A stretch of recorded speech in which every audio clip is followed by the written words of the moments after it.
Welcome to EFC 116. This is the most exciting sport in the world.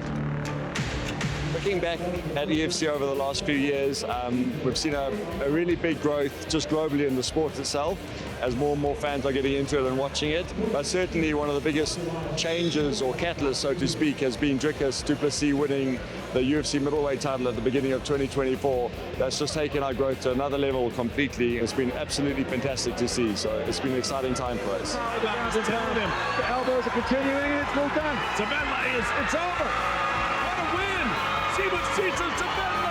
We expect big things from our EFC sponsorship, and I think it's never not delivered. Every single show is a better show. Every single fight's a better fight. You know, the fight that's coming up is exciting. So it's a sponsorship that we're very proud of and that we really enjoy. World Sports Betting has been looking at combat sport in a different way than most of our competitors for a long time. On most days, we're probably the only people even pricing up most of the fights, boxing, MMA, whatever it may be. So it's something that we sponsor out of passion as well, and we've seen it grow, we've seen it get bigger, we've seen it get better. The talent pool is growing. I like to think that we had something to do with that by putting our brand and our name behind it.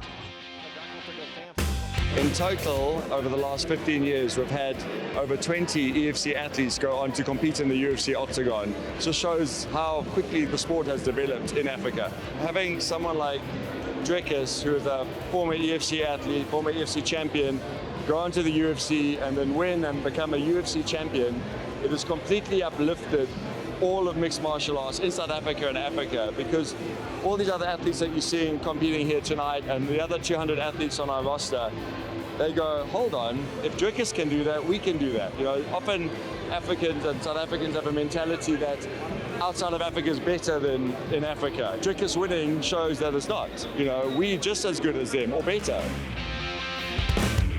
The UFC octagon has been the ultimate goal for each and every athlete from SA who does MMA. UFC is the ultimate goal for the fact that we have somebody there and somebody that started where we are today.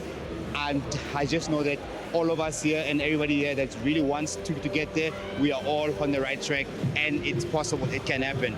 My advice to a young fighter coming up and wanting to step into the EFC or in any octagon for that matter, anywhere around the world, time, sacrifice, you have to make this your number one. It has to be your passion. You have to have a heart for it.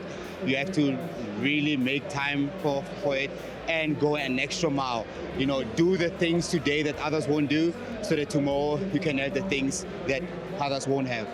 My advice to someone that is young is firstly protect your head. You know, you have, especially if you're young, you need to come up the amateur ranks. You need to do it right. You need to be guided by knowledgeable coaches.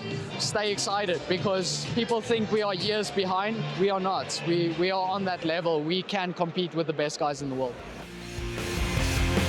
When you see the athletes competing here at EFC, they've gone through a whole bunch of safety medical procedures beforehand. Obviously, there's still a risk when an athlete competes in this. It's a contact sport. So here on the night, we've got 4 trauma doctors, we've got 2 ambulances, we've got advanced life support, we've got down payments at the closest hospitals, we've got neurosurgeons on call. So we do a lot in case there is a serious injury or the athletes do need treatment. Dricus du Plessis and Israel Adesanya. I hope Dricus takes it for the sport, for South Africa, for the continent. So, because we really want to have that UFC happen in SA. So, Dricus du Plessis, go make your boy proud, go make your country proud, and go take that title. I'm South African, so my thoughts are very clear. They don't know what's coming. If you're a betting man like myself, your money better be on Dricus, because there's no way he's losing that fight.